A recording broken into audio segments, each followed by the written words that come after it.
sorority house is terrorised by a stranger who makes frightening phone calls and then murders the sorority sisters during Christmas break.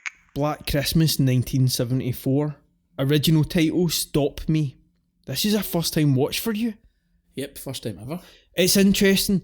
Only over the past decade, really, has it picked up this mass amount of traction, and that is only a good thing. Even after that 2006 remake.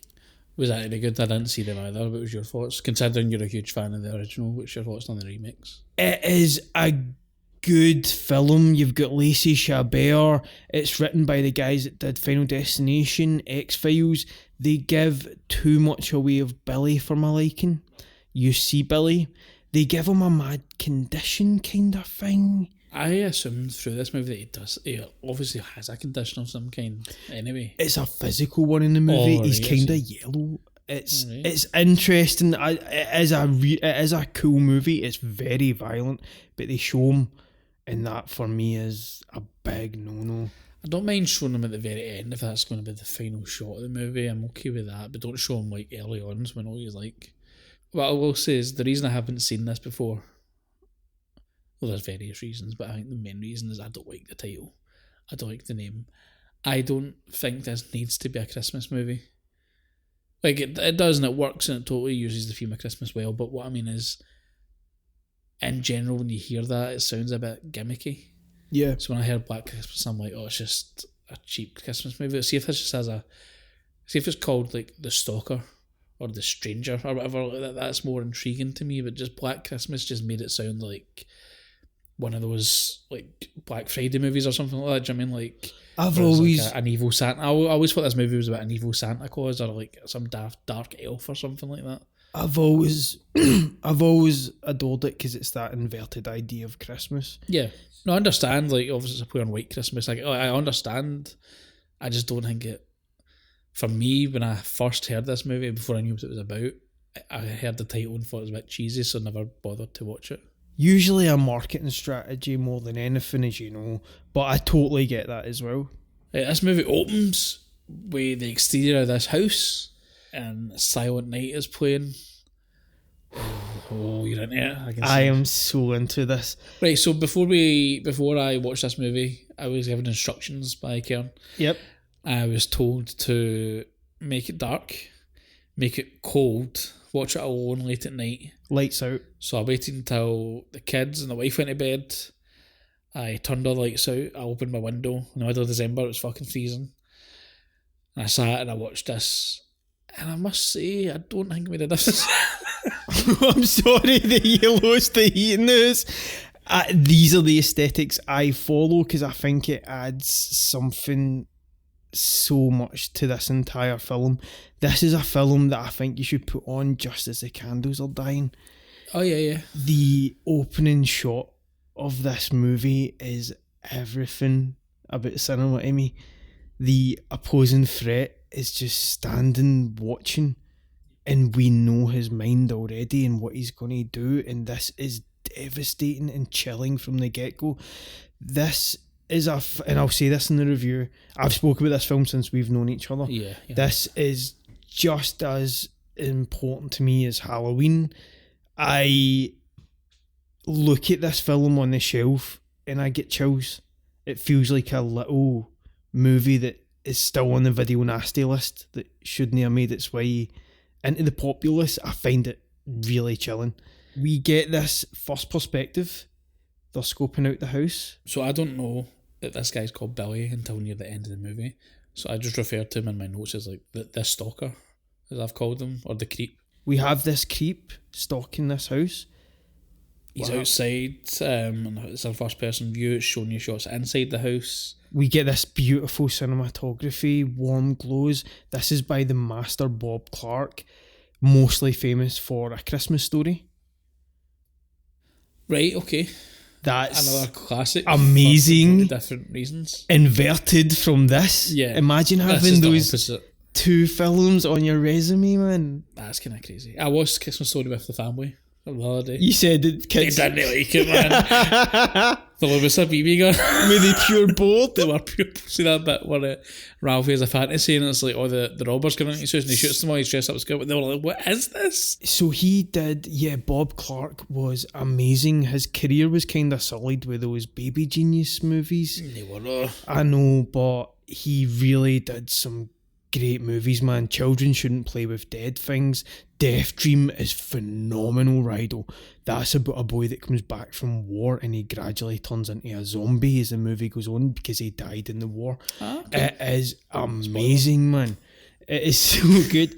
We have Black Christmas and the invert from that, A Christmas Story, sadly taken from us with his 20-something-year-old son when a drunk driver crossed lanes and crashed into his car in the mid-noughties. How heartbreaking is that, man? We see him climb up the side of the house. We get the climbing of the trellis. In 1974, a first-person perspective climbing the trellis. You see his hands getting up that trellis. How was he getting that equipment up? Is that camera just attached to him, man? That must is be so heavy. Strapped to the It's cameraman. not a GoPro. It's not It's a a good GoPro. old big fashion 70s camcorder. It shows you that the access is right there. The trellis is just a ladder to the window. It's amazing. It's so creepy. We can hear him as well. This soundtrack is so important. The soundtrack's the creepiest part of the entire movie. The sounds in this film are terrifying. I've got this from the Waxworks release. It's just a series of noises. So they'll take like a fork and piano wire and straight across it, they'll hammer piano keys. It's just this entire piece is just designed to unsettle you. Yeah, it works. Sorry, let's get there. Right, so he's climbed up the fucking lattice or whatever you call it. Trellis. Lattice is something you eat, mate. Yeah. It's like a pastry. They climbed up a pastry and climbs through the window. He climbed up against us. What? What did you say? He climbs up this. He climbs into Olds and what? Can I get a macaroni pie? He's yeah, asking- you cunt. Get a steak pig, you pig, you fat pig. He climbs through this window into the attic. Yeah. And we see this creepy rocking horse. Man, this attic needs a clean and all, man. This is a pure dirty as fuck. This is a manky attic, Are you man. concerned about the attic, right? Aye, somebody needs a word with this. Would this you have old been woman. up there with the Mr. Muscle? Aye, me, my broom. Would you have took an old school broom up? Mate, stop the breathing, I need to tidy. Oh man, see me in asthma, I would die. I'd be the first death in this movie, but not because I'm you'd phone downstairs like, help, and they'd be like, this fuck off, you creep. pervert. I'm like, I can't breathe. So the creep has gained access to the sorority house. Oh man, so there's a party going on downstairs, because of course it's a sorority. This is the tamest party ever, man. This party kind of sucks. Oh, I don't know, man. There's one party animal. Are you talking to this guy with the hair, man? I'm talking about Margot Kidder. Right, please. We've got plenty. I know I'll get to Margot Kidder, but let's talk about the other people first. We've heard to last. The best to last. This guy who's going to play Santa. What is he? He's got about 4 different haircuts going on. He's got an afro and he's also bald. How's that happening? He's got it all going on. He's got a big tash as well, man. It's supposed to be a party, but it's only like a couple of people just sitting. The music isn't that loud. It's a bit boring, man. I think we've joined this movie about 5 minutes too late. I think this party would have been bouncing 5 minutes ago, and then Margot Kidder walks into the room, says something racist, and everybody's went, oh, she is a problem in this, man. She's a huge. I think this is what she was like in real life. I mean, I've heard she's had problems. Oh, Margot was plagued with serious health issues and she became a total joke and they dragged her for so long, man. And it was It's horrible. a shame, but this movie doesn't help her, doesn't do her any favours, man. They found her in like a back door, like disorientated, half naked and stuff. It was horrible how they dragged her, man, honestly. And the fans brought her back and stuff allegedly like that, and she was really good with the fans and stuff. I've always loved her, and specifically in this, like pre-Lois, I think she's really great in this in that way. I think her inability to keep her handle on it is so insane, and I think she's beautiful. She's beautiful, definitely, and she is a good actress, and she's got good charisma. Her character in this is all over the place, man. She's just a wreck, man. She's worse than Billy. I mean,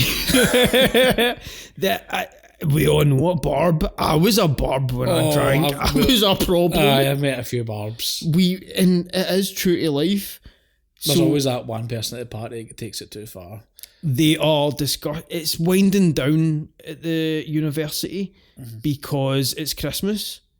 They are discussing entertaining the kids the following day. That's right. This big guy with the 4 haircuts, he's going to be Santa. This is Graham, I believe, played by Leslie Carlson. He gets like 2 scenes in the movie. He's not going to be important really later. I love all these characters, man. We get the phenomenal Andrea Martin as Phil, who returns for the 2006 version.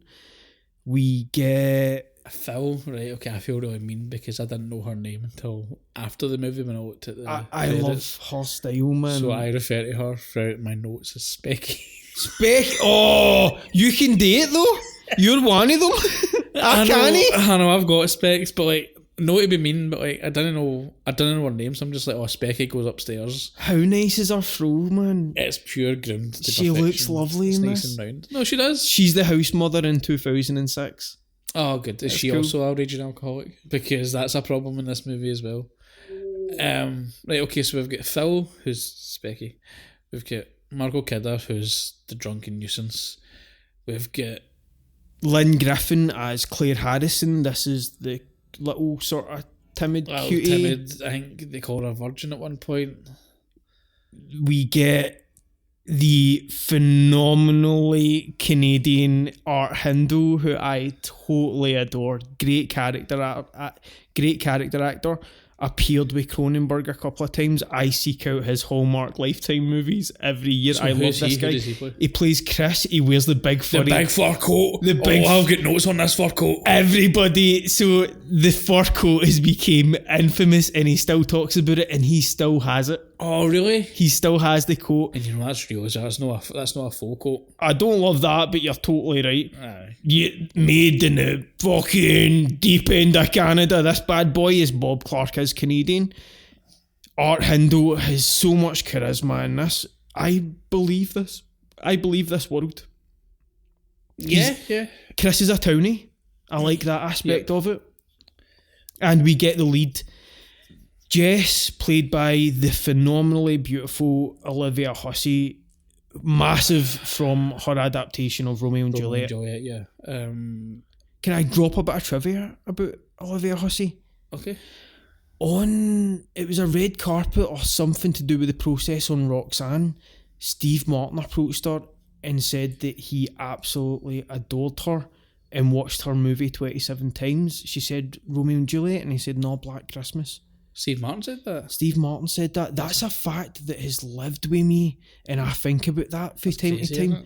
That Steve Martin likes this potentially as much as me. It's something to talk about if you ever meet him.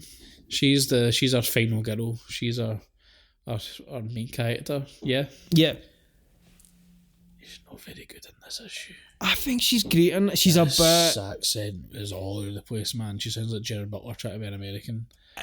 Is she Italian or something? What's her voice all about? I think it's English. She's just pronounced, isn't she? It's a welfare kind of... It's not working for me. She's beautiful, and she's like, I'm sure she has a good actress at like those classical Shakespearean roles. I'm not buying this at all, man. I really liked her in Psycho 4. She played Mrs. Bates. She was great in that. No, say that, but I'm not, that's no selling me. I'm not like, oh fuck, Psycho 4. Alright. You need to pull something bigger at your arse. I like her in this. She's got that mad cardigan. Do you like this cardigan with the hands? It's super comfy. It looks cool, man. Yeah. Do you like how this film looks? The warm tones. Yeah. Totally. Dating Peter, the problematic Keir Dullea, who you'll recognise from 2001: A Space Odyssey. Yeah, that's I know. Yep. Peter, I couldn't hear him over his hair, man. Oh, he's going to turn up, Rido. My eyes bouncing, I can't hear my pal. It's the 70s, man, but what is this fucking perm? Can we not talk about the hang until we get to it? Of course. Thank you, sir. But we need to talk about his hair when we get to it. in the special features for, I own 5 different copies of Black Why? Christmas. That's too many. Because That's just too many they copies. keep bringing it out with different covers, and I go. Oh. And in the special features, Art Hindle and Lynn Griffin do a tour of the sorority house, but as older people, and they play into it. They play coupley and all that as if they're still a couple, and it's 2 older actors. It's lovely, man. You're looking at me that way. You're a sad bastard. Get us into this thing, Rido. What are they talking about? Right, well, we see the phone goes. Barb is on the phone to someone, her family. I think she's going to leave or something like that. I can't remember. She's on the phone anyway. And as she's on the phone, we see this creep in the attic keeping about upstairs. She shouts at everyone, it's time to go now. He leaves. So everybody's heading out this really boring party because Barb's offended everybody. And we see that there's a stalker at the top of the stairs watching her on the phone. Yeah. After here, man, this guy leaving this party has got one hell of a fur coat. Man, did you see this? Man, I noticed it straight away and I'm like, oofed. Here. He's wearing over another jacket. He's got like a white cardigan on and then a fur coat over that. Nobody can explain it, but everybody loves it. He must be roasting, man. Here. They're all laughing at him. He's laughing at them out in the cold. He's isn't he? toasty, man. Chris is fine. He's the guy in Goodfellas that shows up with the coat and Robert De Niro goes mental and sends him home. He's pure raging. Man, I'd have hung him up in the back of a truck and all, man. Defrosted him for wedding singer. Barb, this is really funny and this is something that I totally forgot about until just reading it now. Barb asks our pals to go skiing with her and nobody wants to, man. They're all like, oh, maybe. Clear pure patches are a dullion, man. Oh, it's ice cold, man. They won her. Like, I'm not going to a ski lodge with Barb because you know she's going to get into some bother. Can I read some of the descriptions from the attic, Ryan, Absolutely, from yeah. the script? Through a wide-angle lens, the subjective camera rummages around the attic. There is a sound of heavy breathing. Rags and half-rotted food and old clothes form a bed in one corner of the moonlit attic, and it appears someone has been living here. It bears an unnerving resemblance to a spider's lair. There are dusty old toys in the attic as the camera passes. A rocking horse squeaks and swings back and forth. That's amazing. A spider's lair. He's made a makeshift bed that he's just coming in and out of consciousness to terrorise people. I am chilled reading this, and at the time of the season, I think this is amazing. Here's the question, and you would know this more than me. What's this guy's deal? Like, has he been living there forever? Does he kill everybody that comes to this house? But surely there would be a pattern. He comes and goes. I think he's just walking directionless like a shark almost. And he's just making camp where he can. You hear his story throughout the narrative if you were to put it together. You can't really make sense of it because there is bits of it like somebody saved Billy or something. Is there a baby that dies or something? There is a baby. I guess we should talk about it at the we'll end. get to it when we get there we can piece it together. But like, I know that they do say stuff, but it is so distorted that it is hard to make sense of. Barb's really upset. Our parents are basically leaving without her. Yeah. So she's stuck here. She calls her mother a gold-plated whore. That's quite funny. I really like this mental wild Margot Kidder performance, man. So everyone leaves. She asks if Jess and a couple of other girls are going skiing with her. They're non-committal. I don't think they say no to her. They just kind of... Phil was kind of like, yeah, Barb, sure. She's the nice one. It's not got the heart to tell her no. Phil's kind of keeping this thing together. Oh, she's the only one who it seems is like she's got her shit together. Her and Claire seem the only two who are decent, and Claire doesn't end well for her. Claire hasn't got long for this elf. Ring, ring. We get the phone. Ring, ring. There is no sound at the other end originally. She is about to hang up until the moaning starts. Yeah, and then all the girls, she says to the girls, the moaners back in the phone, and they all sort of gather around. So apparently this has been happening for a little while. Yeah. It doesn't tell you exactly how long it's been happening for, but enough where this is a kind of regular occurrence. The audio for the demented phone calls was edited into the film during post-production. while shooting the footage for the phone call scenes, the actresses were actually just reacting to threatening dialogue being spoken from Bob Clark. They were shocked in the cinema at what was put in. Or the actresses weren't told either, like what was going to be said. How vicious the dialogue would be, and it is haunting. It's fucking...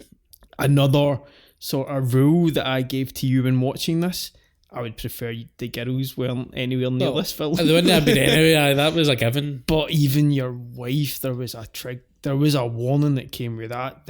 She doesn't like the C word. One of the film's massive strengths is its pure misogyny. Oh yeah. It's shocking, a lot of it. Well, yes and no. Yeah, obviously the phone calls are very misogynistic and stuff, and there's the guys in this are kind of horrible, but I like that all the female characters in this movie are like strong women. Nobody's sexualised. It's not like one of those stupid comedies where like they're like throwing themselves over these guys. Do you know what I mean? It's like everybody seems strong. There's no unnecessary sex scenes or nobody's getting out of the shower. Like, do you know what a 70s movie's like? So use your tits everywhere. This film is wildly progressive, and we'll get into one of my favourite aspects of it when it comes up. This is Nick Mancuso doing the voice of Billy. To get this voice performance, they modulated it a lot. A few others at one point are overlaid with his voice. He is upside down, putting compression on his larynx at one point. The coarse language was looked in post-production for a stronger reaction. I like when Barb grabs the phone, because you know she's full of it as well, and she's like, right, listen, you fucking creep. I don't know exactly what she says. She's like, oh, he's expanded his act. Aye. He says something about he wants to lick her or something like that, and it's pure disgusting, and she's like, aye, right, I'll be fucking right. I'm making her pure Scottish. I don't know why. She says, why don't you stick it in a socket? Stick your tongue in a socket, and that'll give you a nice boost or something, and she hangs up on him. And the other girls look freaked out. Quite rightly. He is saying a series of nonsense words. He's breathing heavily, but then broken quietly in a straightforward tone. He says, I'm going to kill you. Yeah, that's right. And hangs up. That's the last thing we hear. That is... It's really well done. Brutal. Yeah. And you're left. He's like... And you're sitting there in a cold touche looking at that open window going, oh no, somebody's going to get in. The rest of the girls are scared of the collar and Barb. They're terrified They're of scared Barb. of Barb more than anything. They're like, oh fuck man, don't get her started. I like when Barb says, are you kidding? In the city we get about 2 of these a day. That's right, man. She's used to this. Claire colours this world a little and says, 2 weeks ago a townie was raped. Barb replies, Claire, you can't rape a townie. That's so fucked, man. That is... Even our Barb's a problem. Comments like that. Heavy, man. Like, that's fucking... However, it makes you wonder. Is this the wee lassie they find later on? Well, this is a different girl, but... What is this Billy? Could it Possibly. be Billy? We don't know, but we just know someone is menacing this little part of the world right now. So there is a sort of element of danger, and it's like a real danger. It's not like some supernatural thing. It's like this happens today. It is just creepy. Yeah. It is so creepy. You know they're being stalked and watched the whole time. Speaking of creepy, but the door goes... And that's the door, and Mrs. Mac comes through the door. Here she is! A big box full of presents, man. She seems cute. I like Mrs. Mac. She seems like... Is she the den mother? No. This is the house mother. What is that? Is that a dorm thing? She just looks after the girls, basically. Keeps them in check, looks after them. Keeps an eye on them. You hope. But Mrs. Mac... She's hilarious in this movie, man. She is all about the booze, Did man. you like this? Yeah, this was funny. This is great. She's got like 12 different stashes. Like, she's got a stash of a little like half bottle of whiskey in like each room, man. She's got one in a book, one in the toilet cistern. The cistern's good. She's got a couple more, isn't she? She's got one in a suitcase. This this is quite I say Scottish thing. Like, you've heard of people doing this, maybe great grandparents, all that generation, hiding boozer in the house and stuff like that. Marion Waldman plays Mrs. Mac.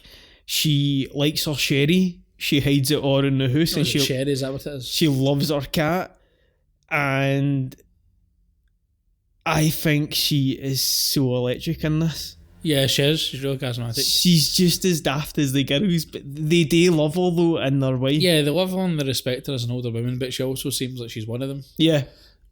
She's not like that overbearing, strict type. She reminds me a lot of you. Me? Aye, she loves big cardigans and she loves her cat. Here, that's a compliment. I know. Did you hear this cat's name? Claude? Claude, that's Do you get it? Because it's called Claude. It's a cat. Upstairs, Claire goes into this room, a bedroom, I guess, and she finds the cat, Claude, who you love. It's on her bed. It's packing her suitcase, am I right? Because she's going out of town for Christmas. We see this clear plastic bag.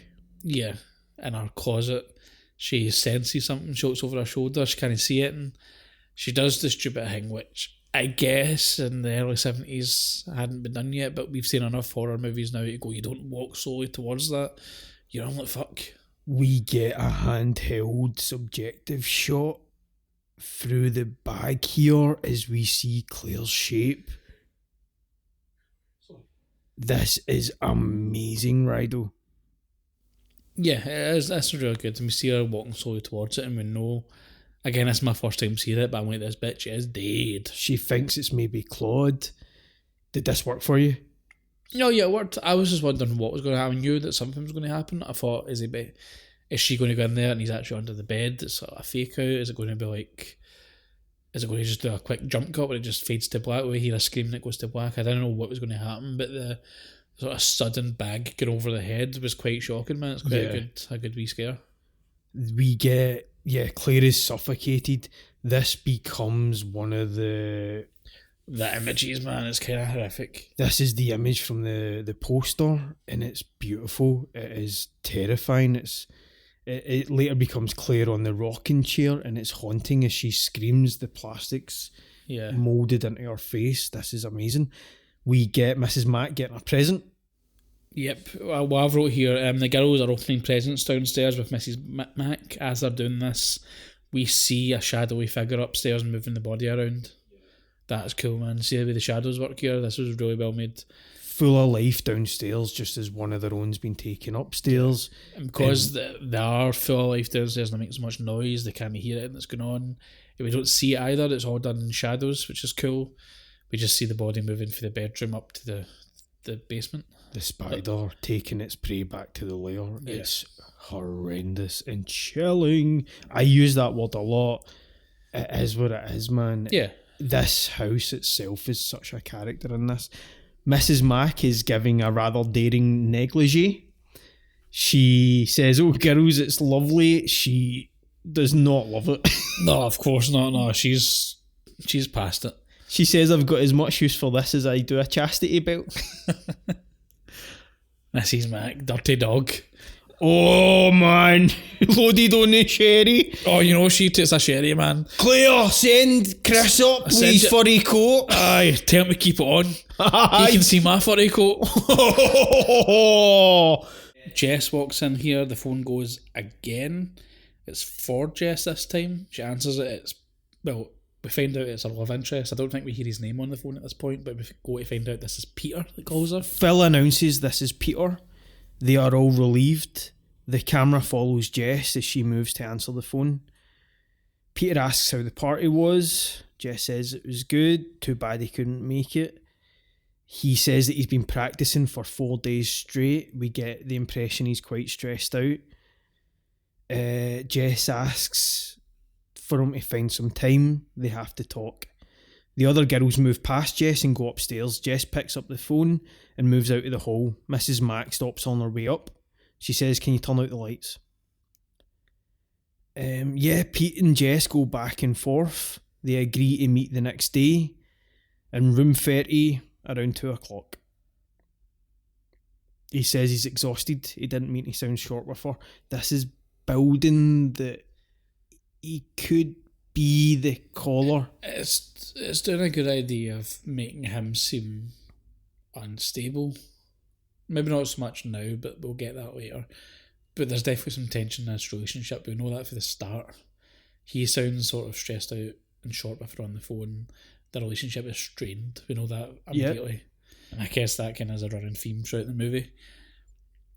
Mrs. Mack's upstairs at this point brushing her teeth and singing, and she opens the cistern and has another bottle of sherry stash. She's taking a swig, man. She's got a good buzz going. While she's brushing her teeth, she's having a jolly Christmas to herself. She's still got this hat on with a negligee. That's funny. Yeah, that's right. She's talking to herself as well. Jess comes upstairs and she's looking for Claire. I think she says her name a few times. She's looking about, but she cannot find Claire. From the script, the screen is empty and dark. Suddenly, with a woomph sound, Claire's face rocks into frame in a tight close-up. Her head is swathed grotesquely in the clear plastic bag, which is sucked hideously up into her mouth and nostrils. Her eyes bulge out, staring vacantly. We hear a small child's voice murmuringly softly. Claire rocks in and out of frame. The strange sounds continue as we pan across Claire's body to the window as light snow falls. Man, come on, that is... Oh, man, and the childish murmurs are horrifying.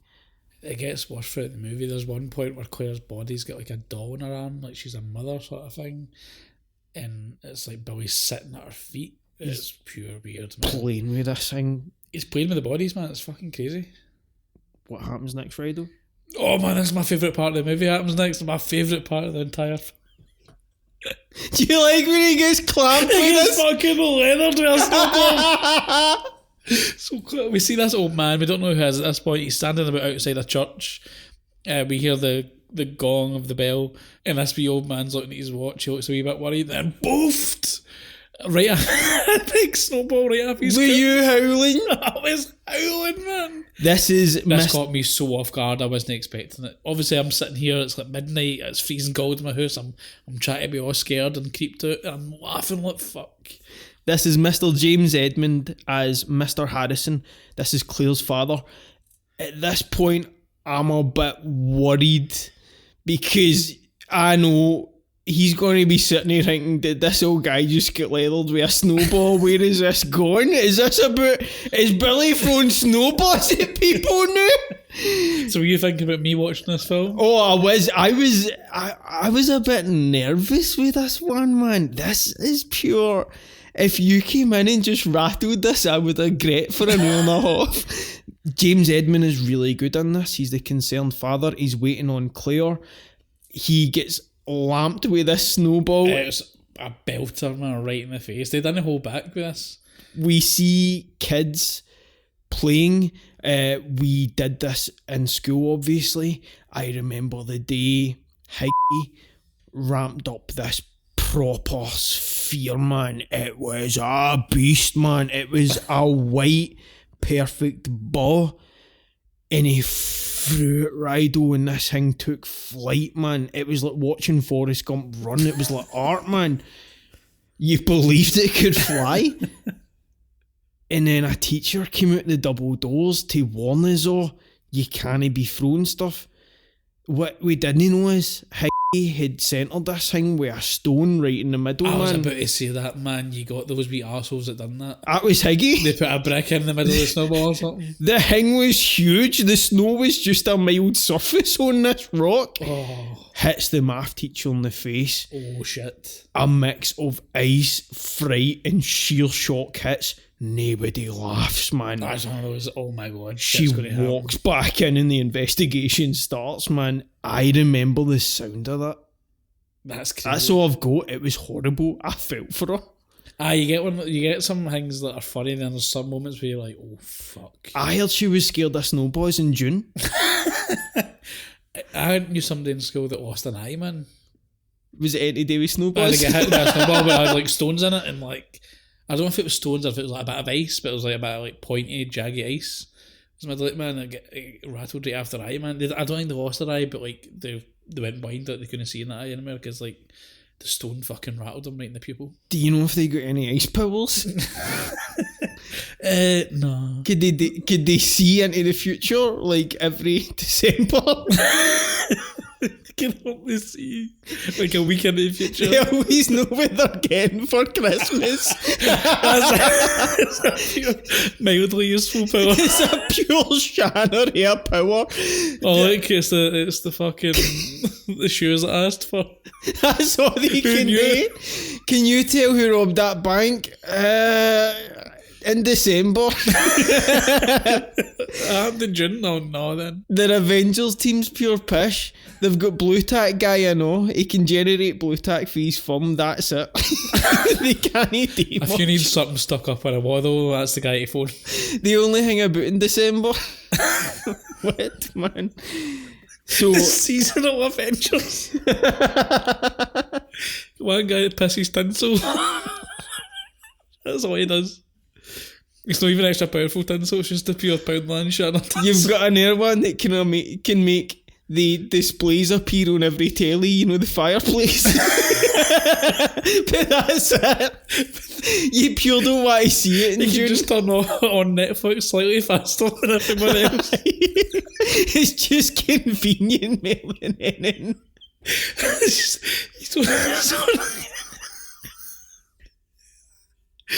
Can you do it to iPads? No. No, just smart TVs. Just Samsungs, but I can't do LG shit. Why is it not working in my... Oh, have you got an Ethernet connection? It only works if you've got... I've got Wi-Fi, it only works on an Ethernet connection. I need it hardwired. This is fucking 2023. Each year my power gets weaker. What's the point, mate? Honestly. It's only you're so in a situation where you've lost your remote. We've only kept that telly because he can do it. It's this pure old Shannon with a big back on it. So you loved it when he got whacked with a snowball? That's my favourite Were you part. getting it? Ha I nearly woke up with veins laughing. And We get this character who is with the kids, he's monitoring them. He says, I'm so sorry. Sorry. Did you notice this? very Canadian. Isn't Sorry. he? Oh, I'm sorry, eh? So sorry. He replies with a bit of a snarky comment, and Wes is like, I did say I'm sorry. There's a wee bit of, I thought Wes was going to battle this old clown. Have we got a problem here, Elgin? It whacked his glasses off. He's specky as well. It's all funny to all your spec. That'd be like me and you. I'm standing there and this wee Wayne pure lamps you with a snowball and your glasses come off. I'm not picking them up for you. I can't do that. I don't wear glasses. I've got my pride. So I'm laughing with the wee boy. You're down in your knees like Velma. I can't see without my glasses. I'm like, oh no, the wee boys are going to laugh at me unless I do something, so I kick you in the face. Oh no, I was peer pressured. they're laughing more, but I step in your glasses. You hear the crunch. What, they cost me £500. I'm like, Ryan, I'm so. I can't afford them, Kevin. Ryan, they're coming here and they want me to do meal. Oh no. What? Just say no to these children. I take it out and I pee. I'm so sorry, Ryan. I pee in a circle around you. It's all around you. And I'm like, Ryan, you need to stay in the circle. You need to stay in the circle. The wee boys are going to bar you. I'm just impressed that you've done that perfectly round It's circle. pure perfect, man. Wes walks away. Mr. Harrison interrupts him again. He says, could you please tell me where Claire Harrison is? This character seems to know her. Oh, he knows Claire pretty well. He knows Claire pretty He's like, well. this is exactly where our bedroom is, mate, you know what I'm saying? The character says, yes, I do know Claire. I believe she's with Kappa Gamma. All that sorority stuff and The Greek. what a pish, man, innit? I'm so glad we don't have that over here. The 2019 version is really interesting, Ryan. They only had like a few weeks to put it together. It was like PG-13. Both of those things worked against the movie. the misogynists came out in waves and tore the thing apart. There's really cool things in that movie. The rating ruins it, man. It plays up in the sorority thing a bit more. She does this great song about a character that date raped her, and she does it in front of everybody to sort of pull them up and humiliate them. It is phenomenal. Imogen Poots is great in it. It's a shame about that rating. They delve into more that the males in the fraternity are doing it because of the masculinity. It's pretty cool. Again, it's just the rating that kills it. Yeah, the Kappa stuff is garbage. That, you know... No, there's talk about it in this movie, just in general. In general. The sorority thing, the hazing. The hazing. What is that all about, man? It's so weird. You ever read about John Hamm? He lit that guy's jeans on fire while he was wearing them or something? And he like dragged him around. John Hamm from Mad Men. It's a really horrible, gruesome read. I don't even want to talk about it, man. I love John Hamm. I just watched I just finished season 3, the final season of The Morning Show. He's all over it, man. He plays Elon Musk, basically. Guy, yeah. He's basically Elon Musk. They just can't say that, but he's building a rocket and all that, and he's a big egomaniac tech guy. My wife was watching it. He'd done a few great monologues in it, and I thought they were going to use one part of it as the jumping off point for his history. Yeah. He talks about some past employee that he works with at one point or something like that. And yeah, read up on John Hamm and the fraternity hazing. That world is so beyond me. I couldn't put up with any of that. To join anything like frat that. brothers and all that. It just seems like a bunch of white douchebags. I get that it's the longevity, friendship and all that. There's other ways, man. Just be pals. You can just be pals without this mad weird ritual to it. In an extremely long shot, we see Jess sitting along on a bench in the campus quadrangle. It is obviously quite cold, but Jess sits quite pensively. We do this zoom towards her, and then we hear this piano piece thundering all around us. As we get closer to Jess, it gets louder and louder, and she looks off camera. In the fraternity house, we get Barb, Patrick, and the kids. This is Santa. That is pathetic, man. Aye. This is worse than Santa for Home Alone. That guy gives him a tic tac and he's pure swearing in front of the bains and all that. And Barb's like, she's had a few as well. She's been day drinking. They are all day drinking, I think, but Barb's especially day drinking. Barb's away with it, man. There's children in this house, and I'm like, kids, get away from you. That's also a creepy element to this movie. There's Waynes in this house. Patrick is Santa's talking to Barb. He's like, what the hell do you mean she's going away for a few days? Barb's talking about the skiing trip. Barb is filling up a drink for herself, a champagne, and filling up a drink for a kid. She feeds alcohol to a minor in this movie. That is mental. She's laughing while he's doing it. There's a scene where like the kid comes over to her, she's like, do you want another one? And she holds his mouth open and just pours alcohol down his neck. And I'm like, what the fuck? That's a felony. This Wayne drove there. He needs to drive back. How's he going to get home? Oh man, it's him and his pal. They're like two kids in a trench coat trying to drive this car. One adult drink, please. Oh, I love that so much. Kinda funny seeing Margot Kidder feed this Wayne booze a wee bit. Oh, it is in the movie. He's going to go home with that. Here I'm a Santa. Here, you want to see fucking Superman's bird? She just gave me some drink. It was free champagne, ma. I'll go to school.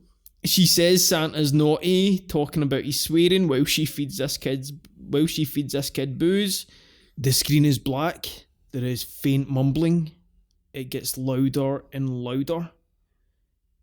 And we reveal that we are in the closet viewing Claire's room. Mr. Harrison and Mrs. Mack are looking in the closet. She says, well, our clothes are all packed and ready to go, so she couldn't have went far. She shuts the door.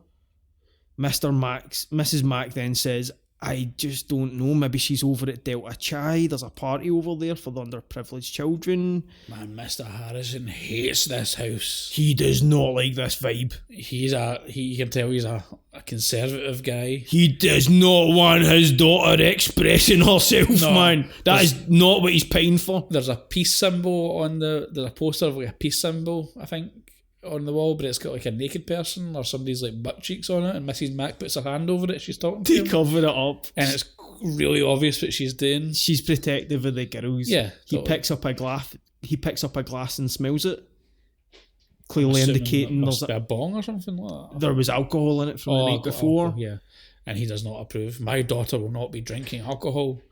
He says, as the house mother, isn't it her responsibility to keep control of the girls' activities? She says she does do her best, but they're all young women with minds of their own. I don't like to restrict them too much. Aye, here's minds of their own. What are you talking about? Women? He's disappointed in the atmosphere the daughter's living in, and he intends to do something about it. Mr. Harrison looks at the picture distressed. This is a picture of Chris that he's came across. I would be like, yeah, that's a good looking boy, Good man. looking boy, man. Some fur coat on him. He can afford that coat. He's for a good family. Mr. Harrison said he was under the impression that this was a religious college, and he didn't think he was sending his daughter here to be drinking and picking up boys. And she reassures him she is a good girl, and she's sure that she'll find him at the fraternity party. Mrs. Mack is looking for this cat. She's calling its name Claus, and at one point she says, Claude, sorry. And at one point she yells out, Claude, you little prick. And then... Where are you, little bastard? We see Mr. Robinson's head. Mr. Harrison. And then we see Mr. Harrison's head come up for the stairs, and he hears her and chokes at him. She's like, oops, or something. And she goes, I really am grateful again for the ride. That's right, yeah. That's weird. This is kind of like a wacky, goofy sitcom type situation. This works for you? Yeah. I was kind of nervous about these scenes. I'll admit, when I was watching this, because nothing had really happened yet, we'd had one death, Claire.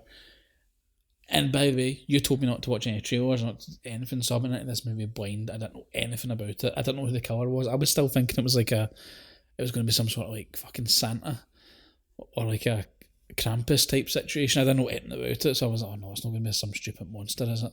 But then when I start seeing this, I kind of like it, but I'm also like, is this a slasher movie? I don't know what it is. And then there's a whole bit where they go to the police station and they're searching for Claire, and I'm like, is it just one missing girl? I thought, is this like a Gone Girl situation where it's just about one person?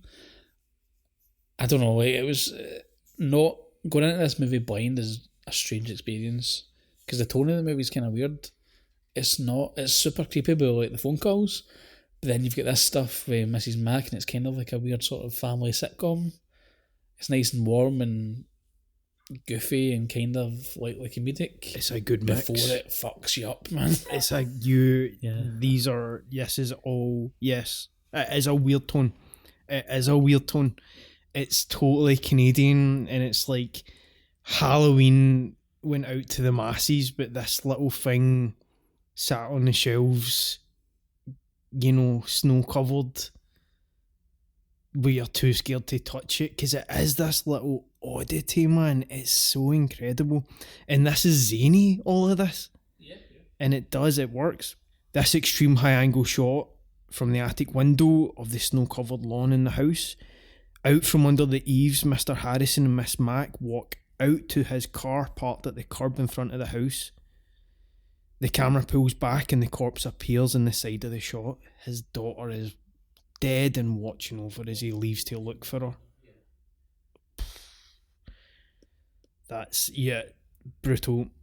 We fade up here in this gothic building that we saw earlier as Jess walks into the static shot along the bottom of the screen. She is the only kind of colour here against this really dull shot. Speaking of dull, here comes Peter. We get Big Pedro. Peter and his haircut come in. He's freaking out about this piano recital he's got tonight. He is freaking right out. Piano recital on like Christmas Eve. I mean, weird timing, isn't it? It's a big deal to him, and we know that important people are coming to see this, but calm down a wee bit. I think but you can tell this is like the most important thing in this guy's life, man. He's freaking out about this thing. He needs to rattle a couple of loads and just rattle it out, man. Well, I tell you what, hers rattle, that's Jess, because she turns out and she's pregnant. Jess is pregnant. And not only did she say she's pregnant, she hits him with the I want an abortion, which you don't, maybe I'll leave that until after his recital to drop that on him. You know what I mean? The timing's pretty bad. Peter says that's great. Do I think the timing is, no, but also this has happened to her, so it's her business when she tells him. No, of course, but like, you think like, oh man, he's like stressed out and he's freaking out. Maybe I shouldn't have dropped the abortion bomb on him right now. I'd have just done it and not told him, but that's me. Yeah, I mean, it's her right to do that, but oh man, there is no right answer. That's just a fucked up situation either way. Somebody's going to get hurt. Either because he's going to be hurt if you tell him beforehand, or he's going to be more hurt if you do it and don't tell him, and then he finds out that you lied. That makes it worse. He is initially happy, but she quietly but firmly says, I don't want it. Man, he calls her selfish. He is not happy. He says, you can't make a decision like that without me, basically. How incredible is this? 1974. I thought this was mental. This was happening. This Did it blow your mind a bit? Yeah. It's a progressive conversation, and it never at any point puts any of the blame on her. No. Like movies back then would have done. She's very strong in her beliefs and is like standing up for herself and stuff, which is good. And he comes across as the arsehole here. She says herself, I wasn't even going to tell you about it. He says, I want you to have the baby. He says, do you even consider anyone but yourself? She says, I've thought this out carefully. She knows what she's going to do. He tells her to get out of here. It is crazy to see this. I love that this is a part of this. Mm-hmm. Yeah, and it all kind of plays into like their relationship. It becomes important towards the end of the movie, but it's fucking crazy. So there's a lot going on in this little horror movie. Like, she's pregnant, she's planning to have an abortion, she's just told her boyfriend, who has a piano recital, and it's all Christmas Eve. There's a lot going on, but it's still easy to digest though. He wants to meet her later. She says she's not going to change her mind. He says, will you be there at 9 o'clock? She says yes. He'll see her then. She walks out the room. He turns slowly and sits back at the piano thoughtfully. He looks at his watch. He plays a passage and then he makes a mistake and he slams his hands down on the piano.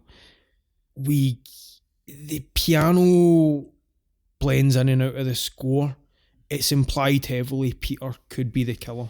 Oh yeah, they want you to think that. It's definitely the red herring. He now has a motive, a pretty strong motive. Yeah, and we see that he's got anger issues, the way he slams down on the piano. And then later on in the movie we'll see him do more angry outbursts. So like, he's angry, he's got a motive.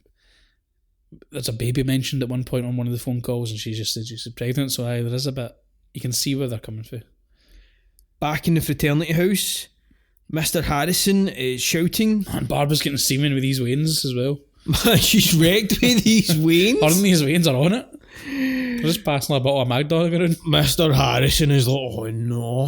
What is this? If I walked into a fraternity house and seen Barbara, I'd be like, oh no. I get my daughter out of there. Mr. Harrison is on the phone to his wife. He is saying nothing to worry about. I've just been talking to a friend of hers and she's going to call around looking for Claire. And he doesn't know if he's going to be home this evening. It's a bit late to head out just now. And after that, the phone goes again and Jess answers it. And it's the second phone call, I think, from the creep. There is silence. Suddenly, a woman's voice breaks raspy and vile. We hear the mention of Billy. I know you're there, nasty Billy. You answer me this minute. Jess says, look, you've got the wrong number. The woman says, don't lie to me. I know what you did, nasty Billy. Puzzled, Jess says, look, I'm telling you, you have the wrong number. Suddenly the voice changes from that of a woman's to something that sounds almost subhuman. It wails.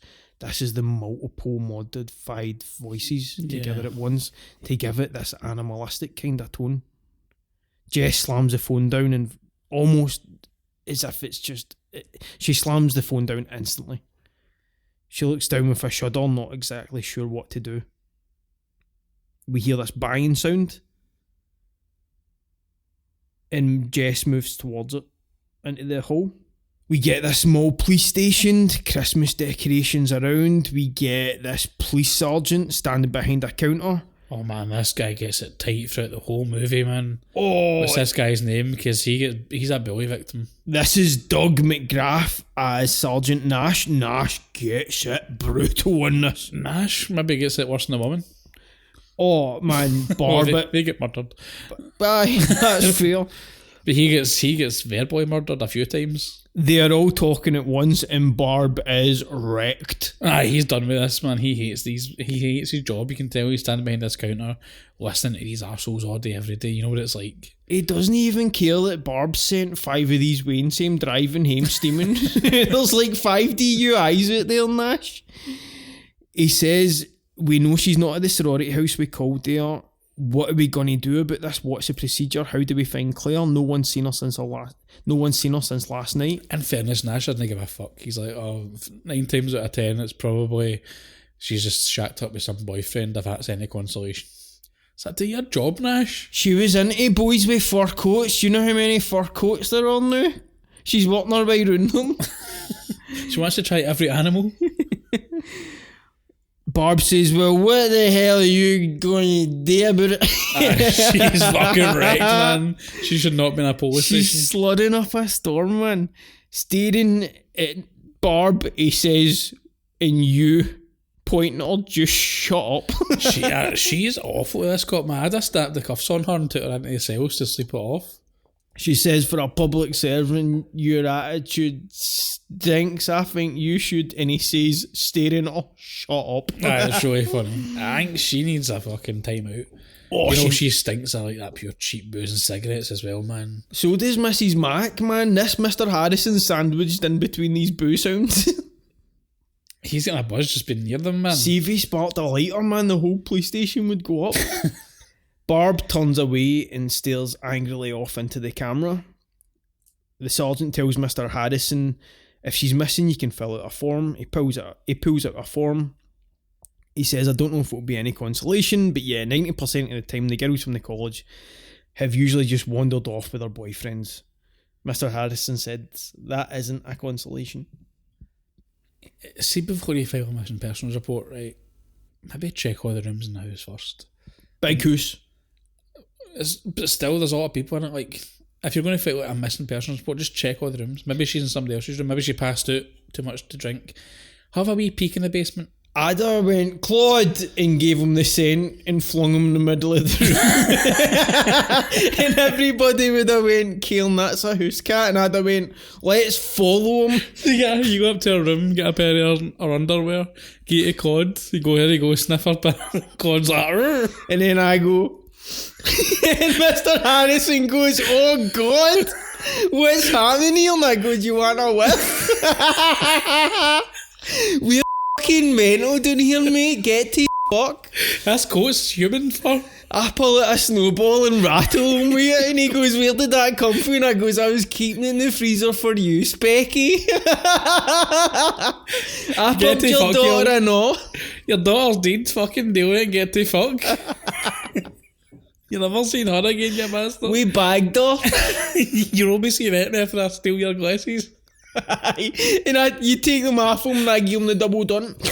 I give him the old Three Stooges riddle. She's a guy with glasses. Have you been worrying about that your whole life? No, man. Do you feel safer once. than me? No. I'm exposed.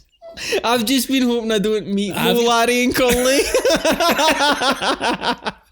Barb is rightfully insulted at the sergeant's, not taking it so seriously or putting down Claire's character. He's not taking it seriously because 2/3 of the people reporting this missing persons report are steaming drunk. I like that she's wrecked. I know, but like, see if you're a cop and 2 people walked into the station, my fucking pal's missing, and you're slurring your words about, aye, sure she is, fuck off. The sergeant wants the number of the sorority.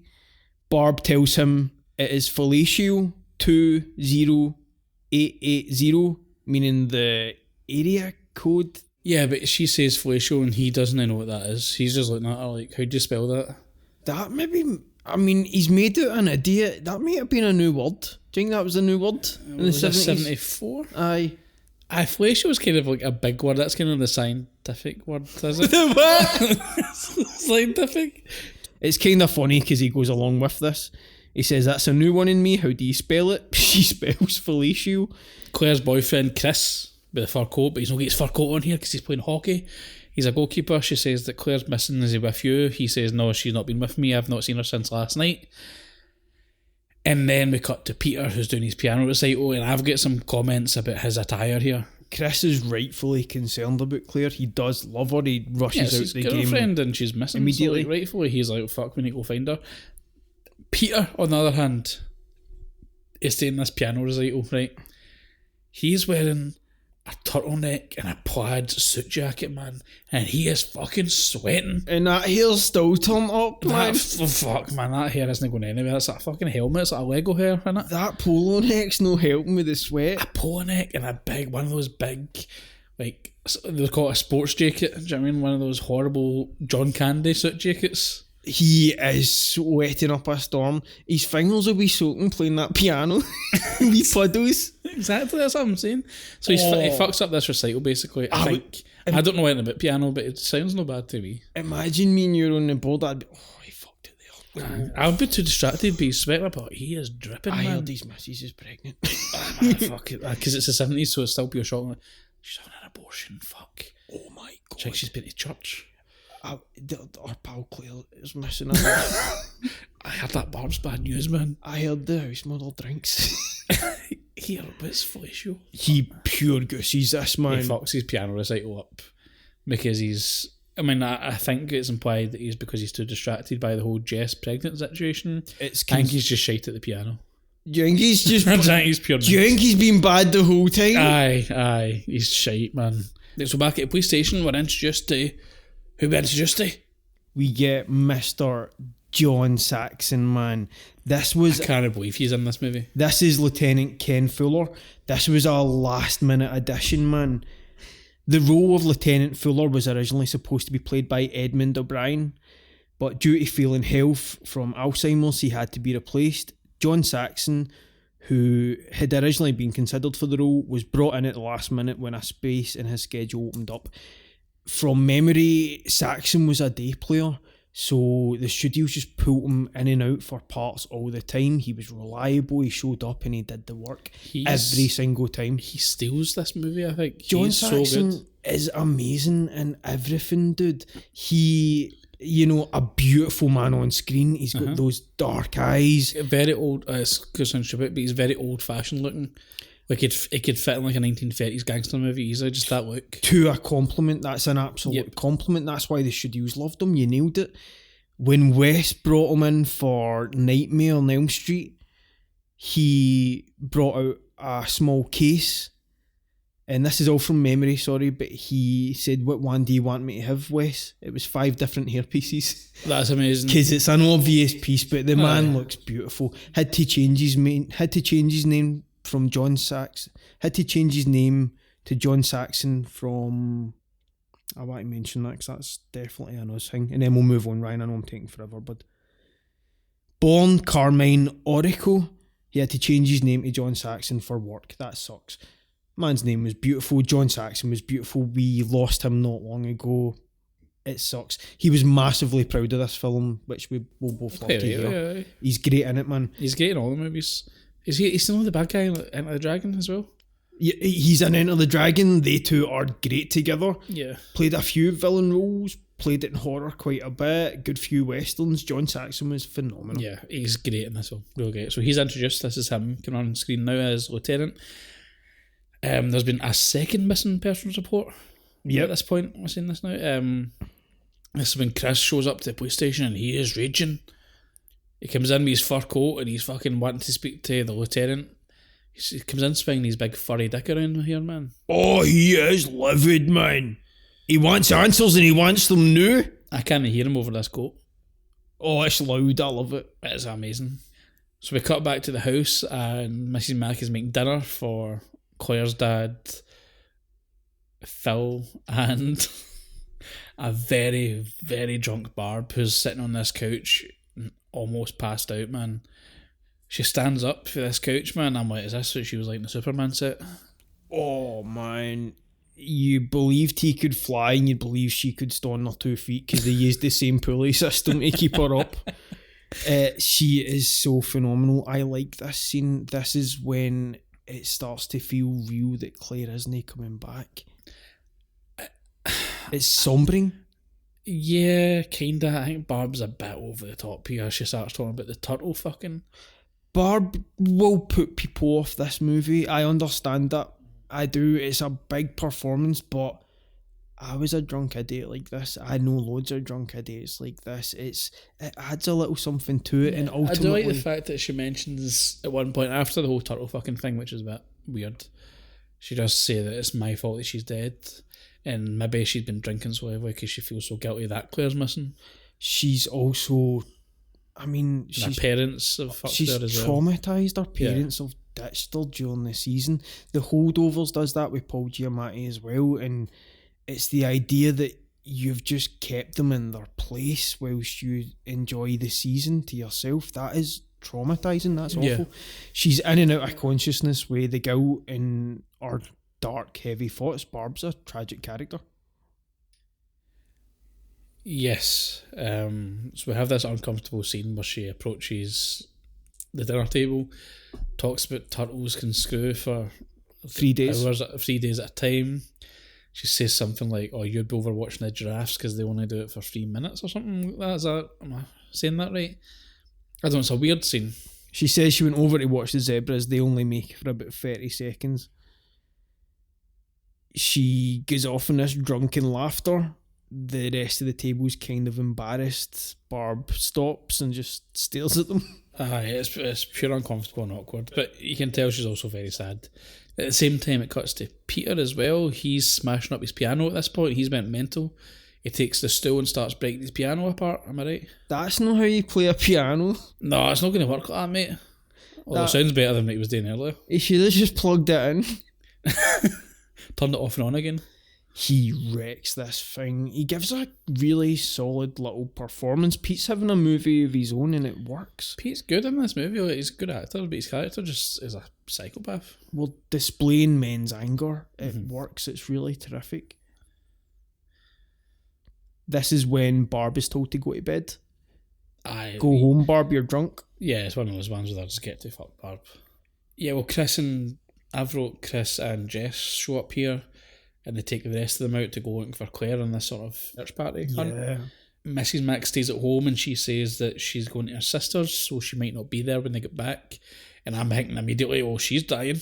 I find this search party really creepy as well. This is for a little girl that's went missing. Here's my problem with this search party. Why start a search party at night? You need to take advantage of time. I know, but you think if two people have been reported missing, you're like, right, as soon as sunrise, we're out.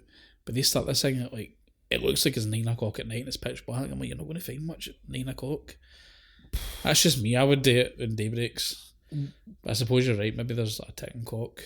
We hear that Janice has went missing. She was last seen over at band practice at high school.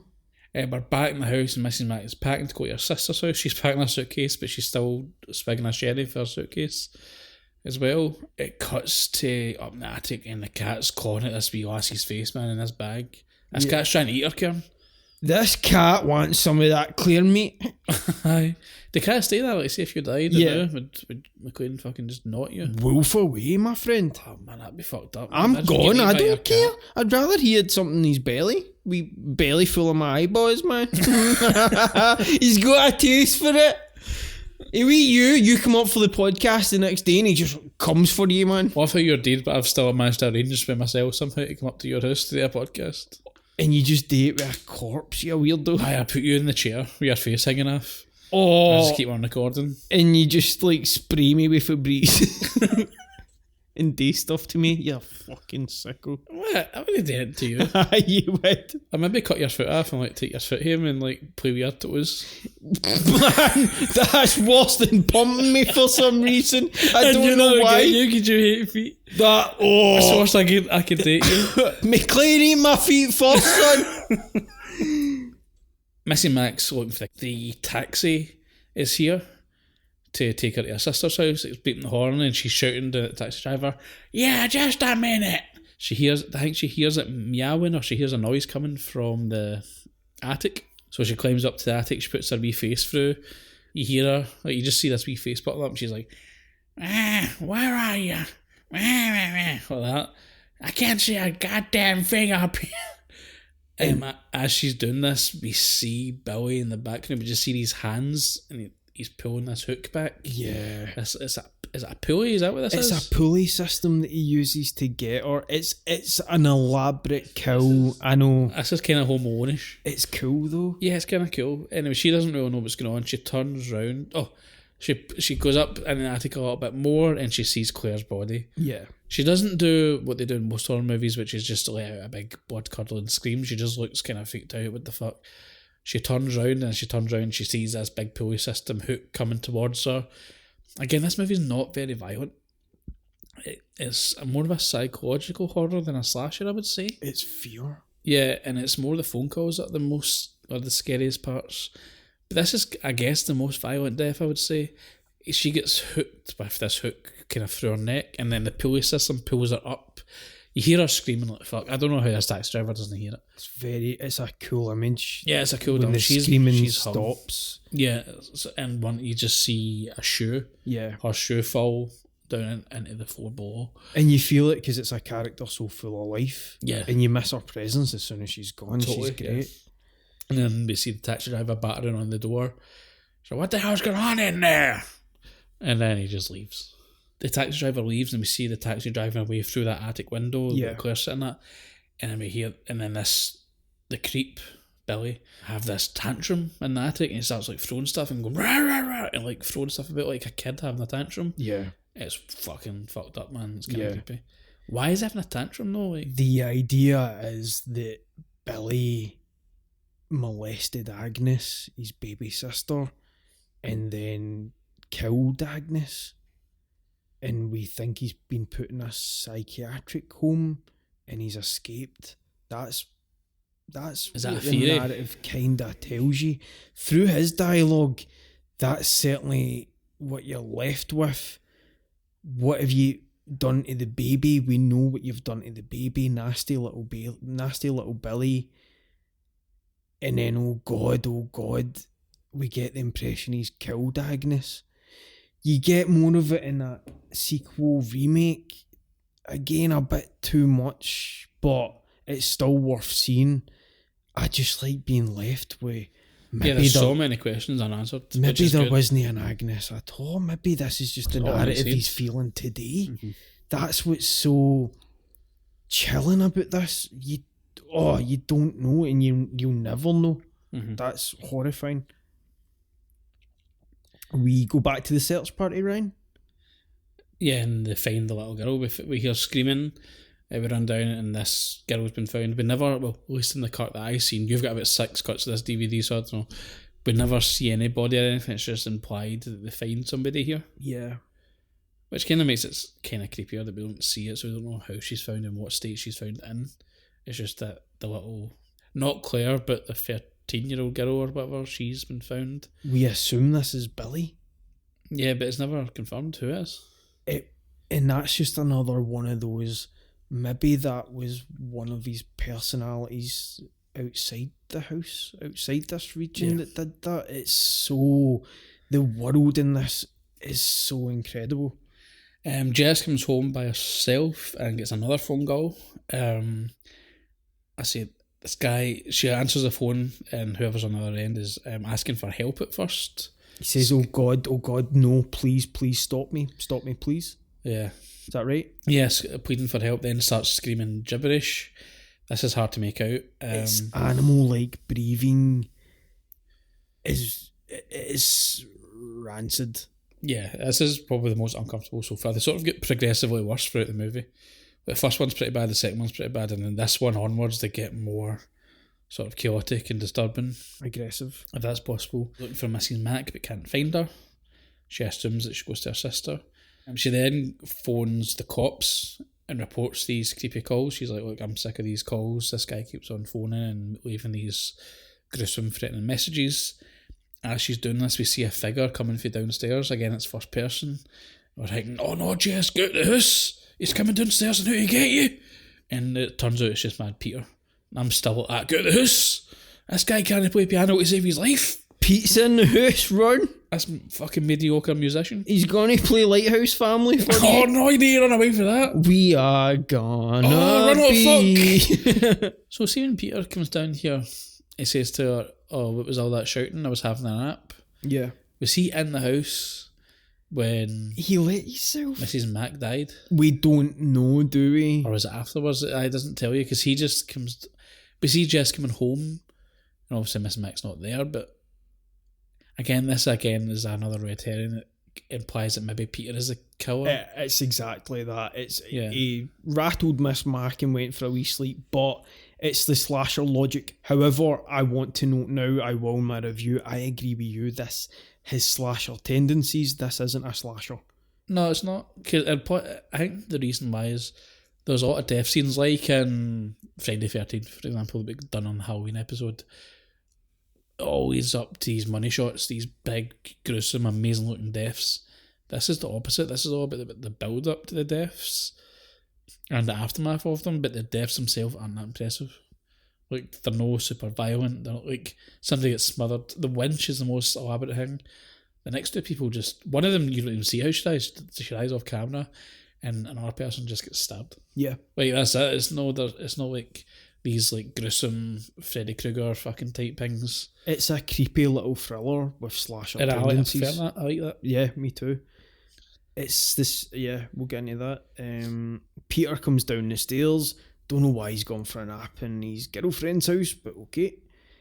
And plus, why does he go upstairs? Lie on the couch, mate, if you're going to a couch. Do you know what I mean? I know. It's weird. I don't know. Anyway, it's just basically this is all in this movie to make him look guilty and suspicious. They're going to have a chat. Jess wants him to be reasonable. He says to her that he's leaving the conservatory. What is that?